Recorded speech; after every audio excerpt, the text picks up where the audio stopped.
Hello students, this is Anu Chaudhary, TGT SST, Rajkot. Today we are going to study about role of the government in health.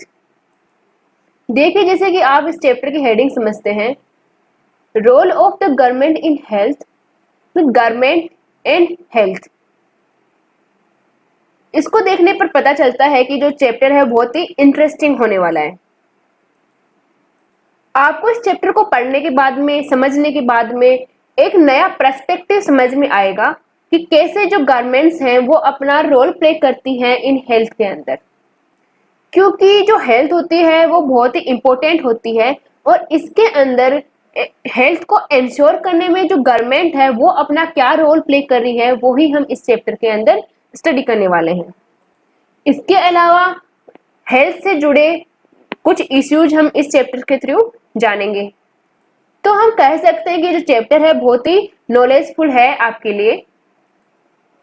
इस unit के अंदर हम state government के अलग अलग works के बारे में जानेंगे। We will study from the perspective of state government, यानी कि इस यूनिट के अंदर जो कुछ भी हम पढ़ेंगे उसको हमारे जो स्टेट गवर्नमेंट है उसके पर्सपेक्टिव से पढ़ेंगे।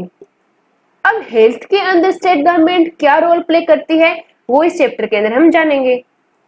जो डेमोक्रेटिक कंट्रीज है जैसे कि हमारा इंडिया है, तो उसमें क्या होता है, जो पावर का जो मेन सोर्स होता है वो कौन होते हैं, पीपल्स।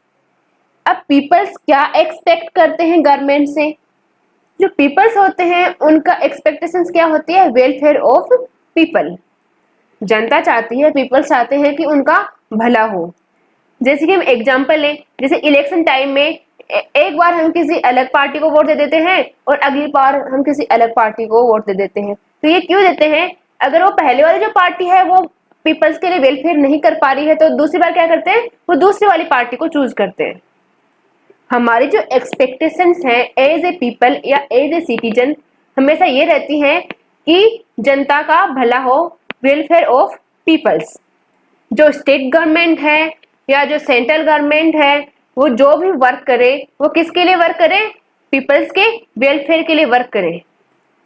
और हमारा वेलफेयर कब हो सकता है, जब हमारी हेल्थ अच्छी हो।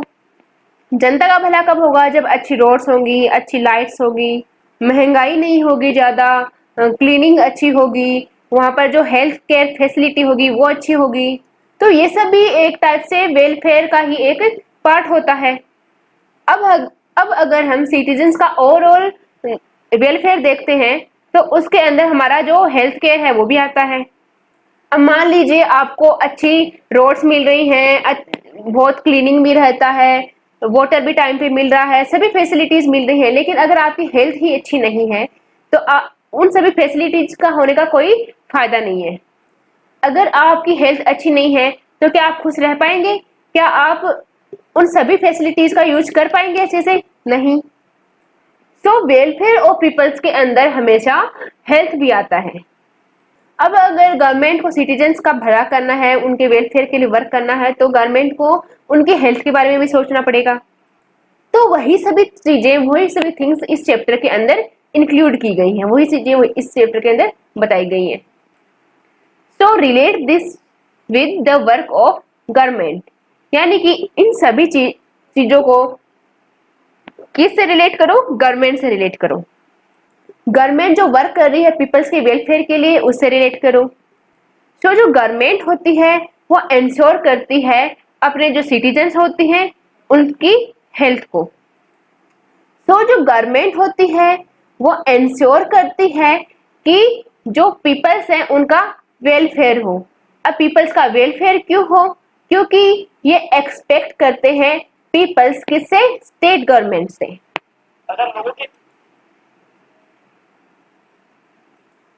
अगर गवर्नमेंट जो पीपल्स हैं या जो सिटीजन्स हैं उनकी एक्सपेक्टेशंस पर अगर खरा नहीं उतरती है, उनको एश्योर नहीं करती है, तो क्या होती है, वो गवर्नमेंट अगली बार इलेक्ट होके नहीं आती है, यानी कि वो अगली बार इलेक्शंस हार जाएगी। इस टाइप से गवर्नमेंट को भी समझ में आता है कि जो पीपल्स हैं उनकी एक्सपेक्टेशंस क्या हैं, उनका वेलफेयर। सो हमेशा जो गवर्नमेंट है वो हमेशा ट्राई करती है कि वो कुछ भी जो वर्क करे वो किसके भले के लिए हो, पीपल्स के भले के लिए हो।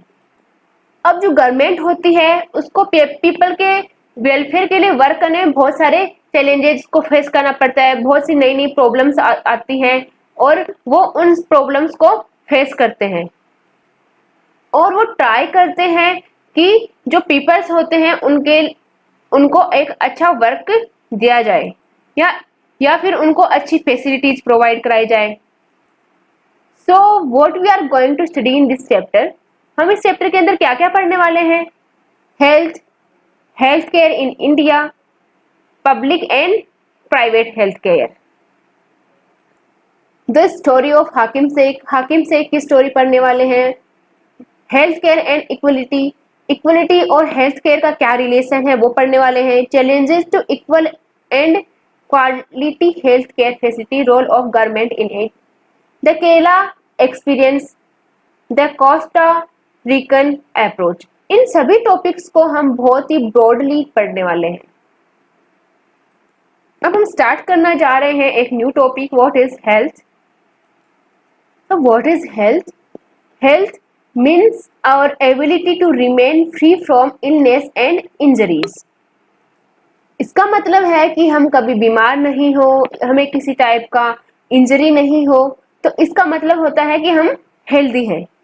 इन जनरल लैंग्वेज हम बोल देते हैं कि जो कभी बीमार नहीं होता या जिसको इंजरी नहीं होती वो क्या है, एक हेल्दी पर्सन है। But health is not only about diseases, but सिर्फ कभी किसी को डिजीज नहीं होना ही वो एक टाइप से हेल्दी नहीं माना जा सकता, वो उनसे ऊपर है। हेल्थ के अंदर हम इन चीजों के अलावा भी बहुत सारी चीजें इंक्लूड करते हैं, जैसे कि other than disease various other factors also affect our health.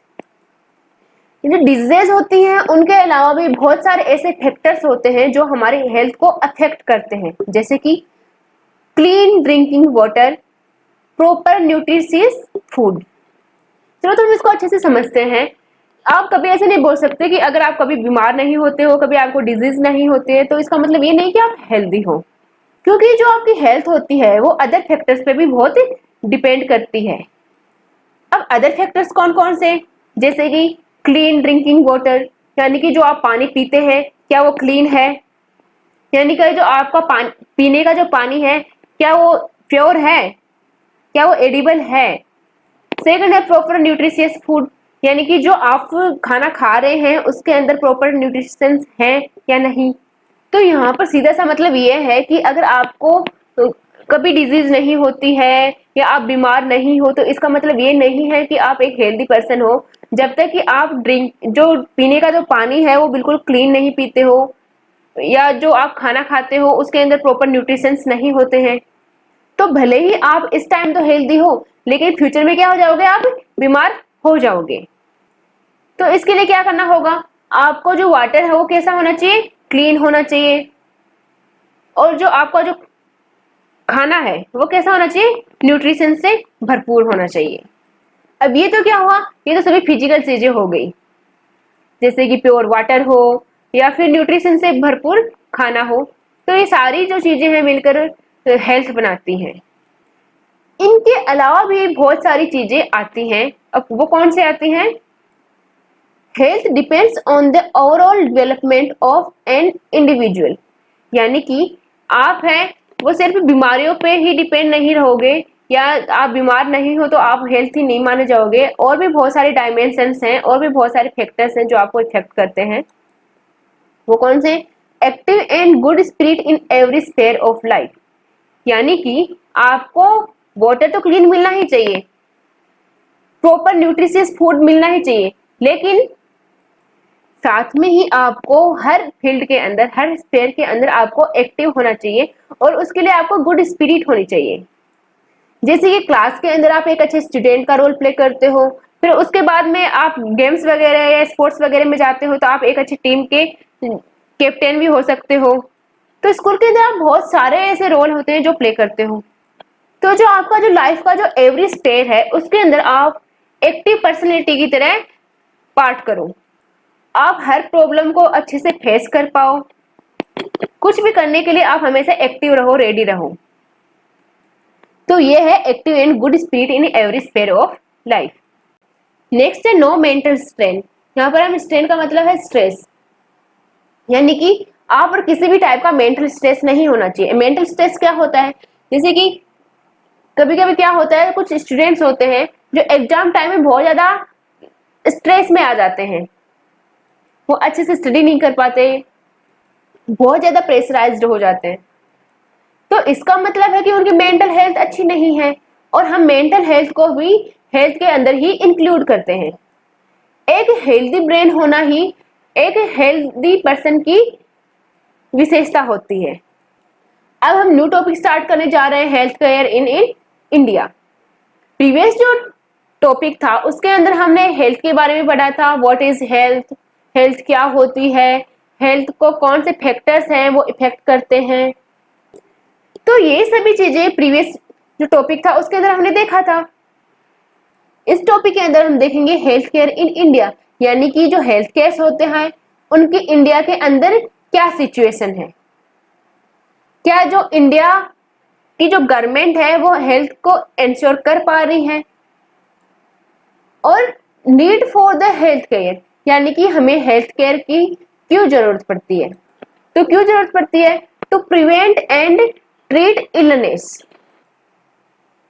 Prevent करने के लिए और इलनेस से ट्रीट करने के लिए। प्रिवेंट कैसे करेगी, जैसे कि अगर गवर्नमेंट अच्छा वर्क कर रही है, अगर वो डेंगू फैलने नहीं दे रही, अगर वो मलेरिया फैलने नहीं दे रही, टाइम टाइम पे क्लीनिंग कर रही है, मच्छर वगैरह नहीं फैलने दे रही, तो क्या होगा, डेंगू होगा ही नहीं, मलेरिया भी नहीं होगा। अगर गवर्नमेंट प्रिकॉशन वाले पार्ट पे काम करती है तो जो डिजीज है वो फैलेंगी नहीं। तो इस टाइप से जो गवर्नमेंट है वो डिजीजेस को प्रिवेंट कर पाती है या कर सकती है। Next is treat illness. मान लीजिए कोई बीमार हो भी गया तो उसको सही करने के लिए हमें हेल्थ केयर की जरूरत पड़ती है। आ गया समझ में, तो इसलिए हमें हेल्थ केयर की जरूरत पड़ती है। अब डिजीजेस को प्रिवेंट करने के लिए और जो इलनेस है उसे ट्रीट करने के लिए हमें कुछ चीजों की या कुछ फैसिलिटीज की रिक्वायरमेंट होती है। वो कौन सी होती हैं, we are required to have facilities such as health centres, hospitals, laboratories for testing, ambulance services, blood banks etcetera.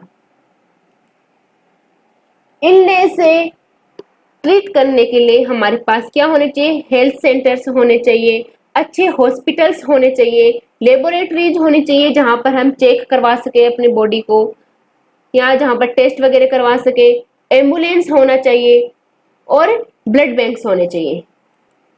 मान लीजिए किसी का एक्सीडेंट हो जाता है तो उसके लिए हमें एम्बुलेंस की जरूरत पड़ेगी, या कोई कोई अचानक से बीमार पड़ जाता है तो उसके लिए हमें एम्बुलेंस सर्विस की जरूरत पड़ सकती है, या फिर किसी को ब्लड चाहिए हो तो उसमें ब्लड की जरूरत पड़ सकती है। तो इस टाइप से ये सभी फैसिलिटीज होनी चाहिए।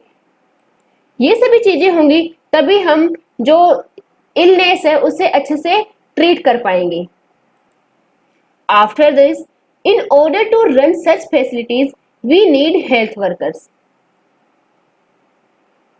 अब ऐसा नहीं है कि आपको जो फैसिलिटी जो चाहिए थी, जैसे कि हेल्थ सेंटर्स चाहिए थे, हॉस्पिटल्स चाहिए थे, लेबोरेटरी चाहिए थी, एम्बुलेंस वगैरह चाहिए थी, या जो ब्लड बैंक्स चाहिए थे, उनको रन करने के लिए भगवान आएंगे, ऐसा तो हो नहीं सकता। तो इन सभी को रन करने के लिए भी, इन सभी फैसिलिटीज को रन करने के लिए भी किसी की जरूरत पड़ती है, यानी कि इन सभी को ऑपरेट करने के लिए हमें हेल्थ वर्कर्स की जरूरत पड़ेगी, नर्सेज की जरूरत पड़ेगी, क्वालिफाइड डॉक्टर्स की जरूरत पड़ेगी, और अदर जो हेल्थ प्रोफेशंस होते हैं जैसे कि मेडिकल स्टाफ होता है, इन सभी की जरूरत पड़ेगी ताकि हम इन सभी फैसिलिटीज को अच्छे से रन कर पाए, अच्छे से ऑपरेट कर पाए। यानी कि अगर हमें डिजीज वगैरह से प्रिवेंट करना है या इलनेस से ट्रीट करना है तो सबसे पहले हमारे पास ये सभी फैसिलिटीज होनी चाहिए। इन सभी फैसिलिटीज के बाद में इन सभी फैसिलिटीज को रन करने के लिए, ऑपरेट करने के लिए हेल्थ वर्कर्स वगैरह, नर्सेज वगैरह होने चाहिए। इसके बाद we also need the medicine and equipment that are necessary for the treating patient. अब आपने क्या किया, हॉस्पिटल्स भी बनवा लिए, हेल्थ सेंटर्स भी खोल लिए, लेबोरेटरीज भी बनवा ली, आपके पास एम्बुलेंस भी है। अभी इन सभी चीजों को रन करने के लिए आपके पास हेल्थ वर्कर्स भी हैं, नर्स भी आपने अपॉइंट कर ली। तो आपको क्या चाहिए? अभी मेडिसिन चाहिए, इक्विपमेंट्स चाहिए। इक्विपमेंट्स एंड मेडिसिन क्यों चाहिए? जैसे कि किसी को ऑपरेशन करना है तो ऐसे थोड़ी कि जो डॉक्टर है वो हाथ से ऑपरेशन करने लग जाएगा, उसके लिए भी कुछ इक्विपमेंट्स चाहिए होते हैं। डॉक्टर को चाहिए कि उसके पास सभी जो इम्पोर्टेंट इक्विपमेंट्स हैं वो हो, और साथ में ही उसका इलाज करने के लिए उसके पास मेडिसिन भी हो। आ गया समझ में कि हेल्थ केयर की जरूरत क्यों पड़ती है। अब नेक्स्ट है वी हैव ऑल दिस। क्या ये सभी चीजें हमारे इंडिया के अंदर प्रेजेंट हैं? In India we have huge public health care system. It has the ability to look after the health of the large section of its population. In India, we have a huge public health care system. यानी कि हमारे India के अंदर एक बहुत बड़ा public health care system available है। It has the ability to look after the health of the large section of its people. यानी कि हमारे इंडिया के अंदर इतनी एबिलिटी है कि वो हमारी पॉपुलेशन यानी कि इंडिया की पॉपुलेशन का एक लार्ज सेक्शन है उसका लुक आफ्टर कर पाए, उसकी देखभाल कर पाए, उसको अच्छी से ट्रीट कर पाए। अब हमारा जो huge public health care system है वो हमारी लार्ज सेक्शन को कैसे लुक आफ्टर करता है, ये सभी हम देखेंगे। Have a look on the following data. इस डेटा के द्वारा हम इस चीजों को देखेंगे। इस पूरे डेटा को देखने के बाद में आपको समझ में आएगी बहुत सारी details.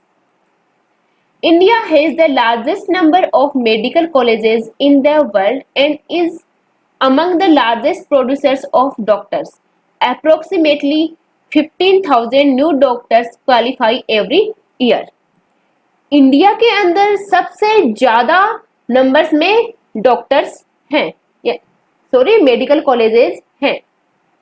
Is among the largest producer of doctors, और ये हर ईयर के अंदर सबसे ज्यादा प्रोडक्शन देता है किसका? डॉक्टर्स का। अप्रोक्सीमेटली कितने? 15,000 पर ईयर। यानी कि हमारे जो मेडिकल कॉलेजेस हैं उनसे every year 15,000 new doctors qualify होके निकलते हैं।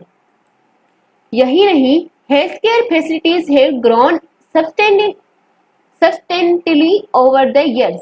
यानी कि हमारे जो इंडिया है उसके अंदर जो हेल्थ केयर फैसिलिटीज हैं वो एवरी ईयर बहुत ही जल्दी जल्दी ग्रो करती है, रेगुलरली ग्रो करती है। In 1950 there were only 2717 hospitals in India.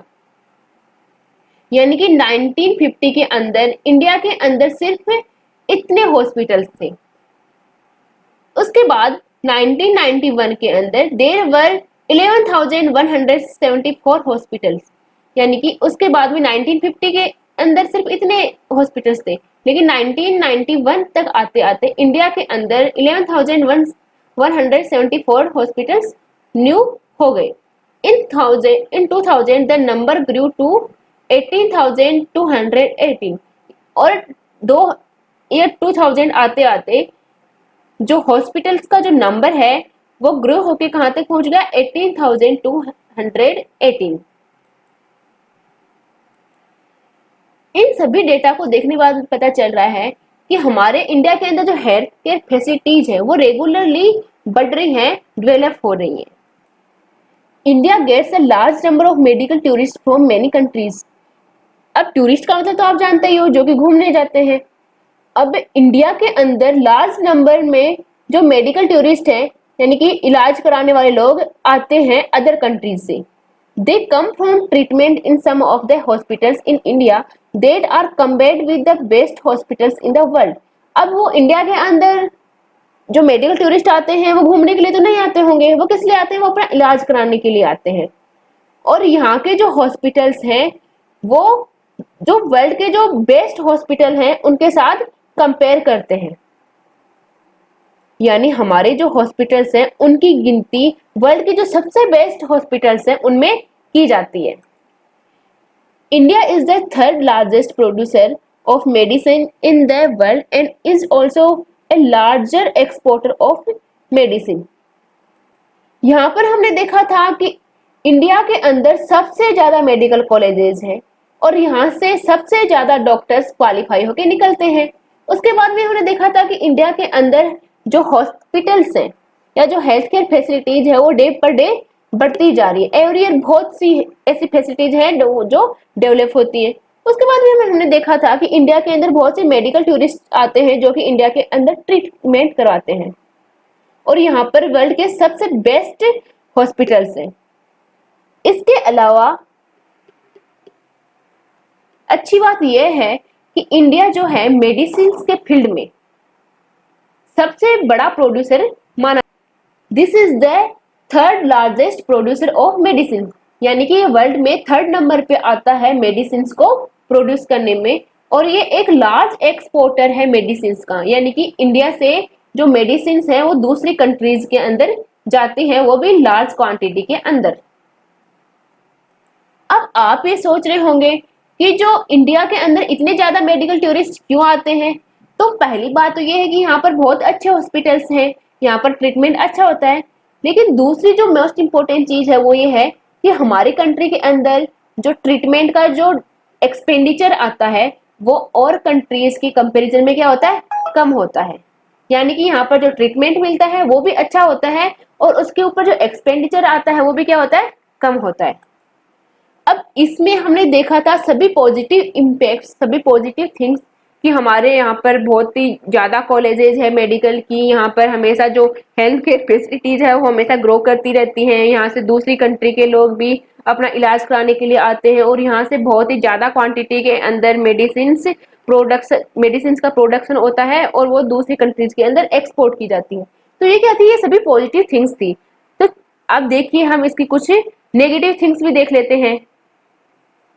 अभी तक हमने सिर्फ मेडिकल फील्ड की सिर्फ पॉजिटिव साइड देखी, अब हम देखेंगे जो मेडिकल जो फैसिलिटीज है उसका दूसरा नेगेटिव साइड वो क्या है, चलो देखते हैं।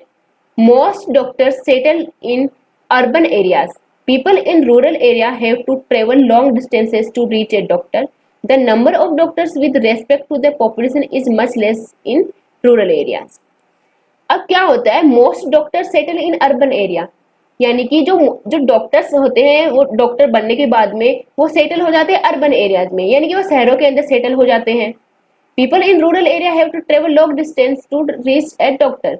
तो क्या होता है, जो पीपल्स होते हैं जो रूरल एरियाज के अंदर रहते हैं उनको ट्रेवल करने में लॉन्ग डिस्टेंस कवर करनी पड़ती है, यानी कि जो विलेजर्स होते हैं उनको क्या होता है, अर्बन एरियाज में आके अपना इलाज करवाना पड़ता है, जो कि विलेजेस से बहुत ही दूरी पे होता है, बहुत ही ज्यादा डिस्टेंस पे होता है।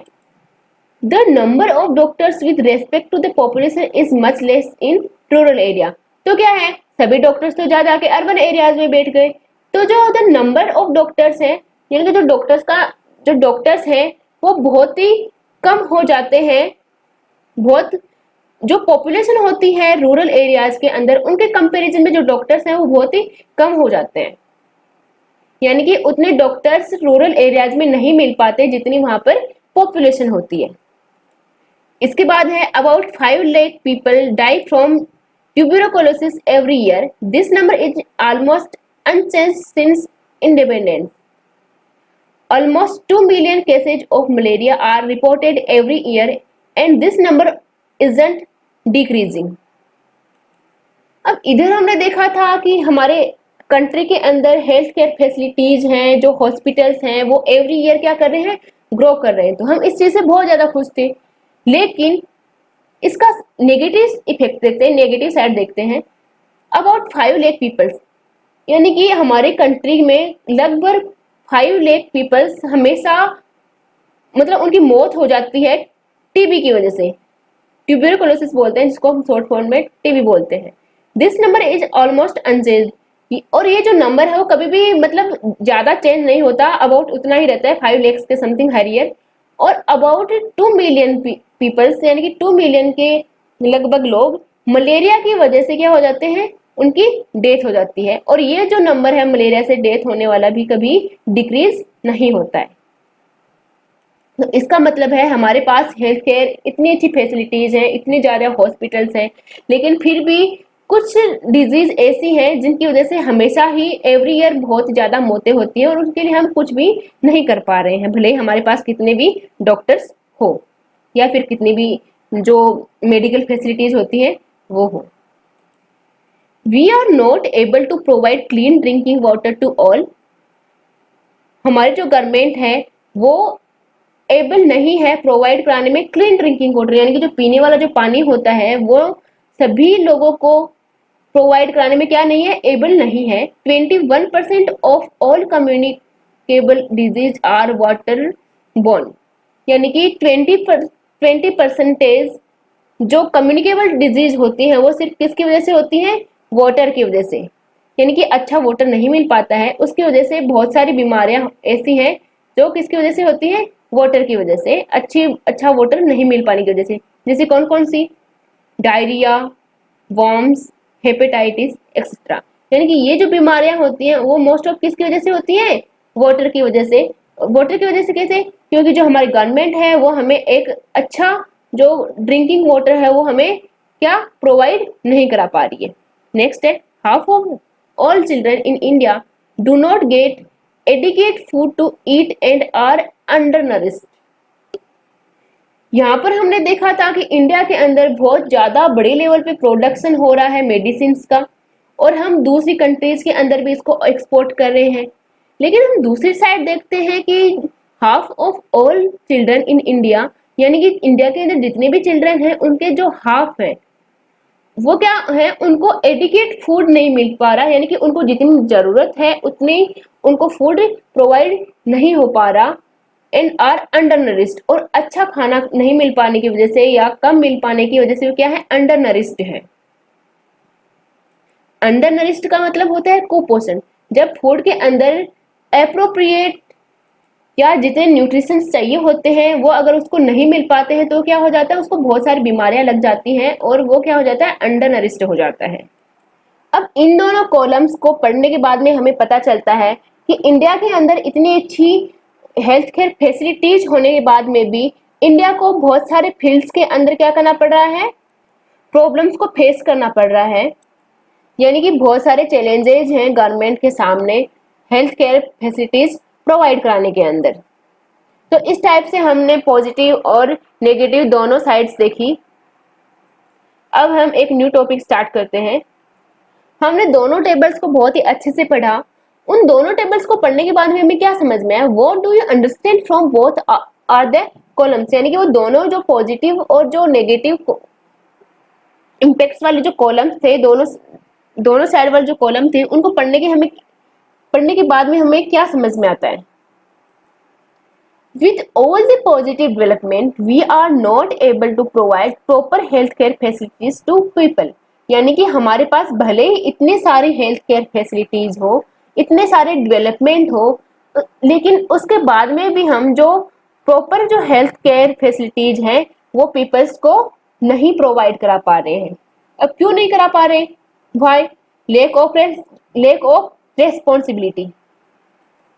रिस्पॉन्सिबिलिटी कोई भी नहीं लेना चाहता। जैसे कि डॉक्टर्स हैं, वो जो ही उनकी जो पढ़ाई है, जो एजुकेशन है वो खत्म होती है, वो जाके जो अर्बन एरियाज हैं वहां पर सेटल हो जाते हैं। कोई भी रूरल एरियाज के अंदर सेटल नहीं होना चाहता। अब लेकिन जो बीमार होते हैं वो तो गाँव के अंदर भी होते हैं, तो उनकी रेस्पॉन्सिबिलिटी कौन लेगा। उसके बाद में है करप्शन। अपने इंडिया के अंदर करप्शन भी बहुत ज्यादा लेवल पे है। जैसे कि मान लीजिए स्टेट गवर्नमेंट ने हेल्थ केयर फैसिलिटीज के लिए 1 करोड़ रुपए दिए, अब वो ग्राउंड लेवल तक आते आते लाखों में चेंज हो जाते हैं। यानी कि जो गवर्नमेंट है उसने हेल्थ केयर फैसिलिटीज के लिए कितने रुपए दिए, 1 करोड़। अब बीच में जो मिनिस्टर्स हैं, जो डॉक्टर्स हैं, वो बीच में ही इन रुपयों को खा जाते हैं और जो फैसिलिटीज है वो लोगों को प्रोवाइड नहीं कराते। फिर है पॉपुलेशन। इंडिया के अंदर पॉपुलेशन बहुत ज्यादा है, भले ही हमारे पास से जो मेडिकल फैसिलिटीज है वो बहुत ज्यादा हो, लेकिन उस लेवल पर भी नहीं है जिस लेवल पे हमारी पॉपुलेशन है।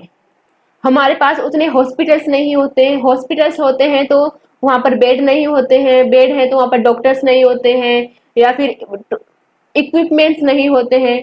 तो ये किसकी वजह से है, पॉपुलेशन की वजह से भी है। तो ये सभी प्रॉब्लम्स हैं जिसकी वजह से इंडिया के अंदर जो हेल्थ केयर जो फैसिलिटीज हैं वो अच्छी नहीं है। Our country has the money, knowledge and people with experience but cannot make the necessary healthcare available to all. Let us understand this through the story of हाकिम शेख। हमारी कंट्री के अंदर मनी भी है, नॉलेज भी है। अब नॉलेज है तभी तो डॉक्टर बने हैं। And people with experience, experience holder peoples भी हैं, लेकिन can not make the necessary health care, लेकिन वो एक ऐसा नेसेसरी हेल्थ केयर नहीं अवेलेबल करा पा रहे हैं, नहीं प्रोवाइड करा पा रहे हैं। कैसे नहीं करा पा रहे हैं, ये हम किसके द्वारा समझेंगे? हाकिम शेख की स्टोरी के द्वारा।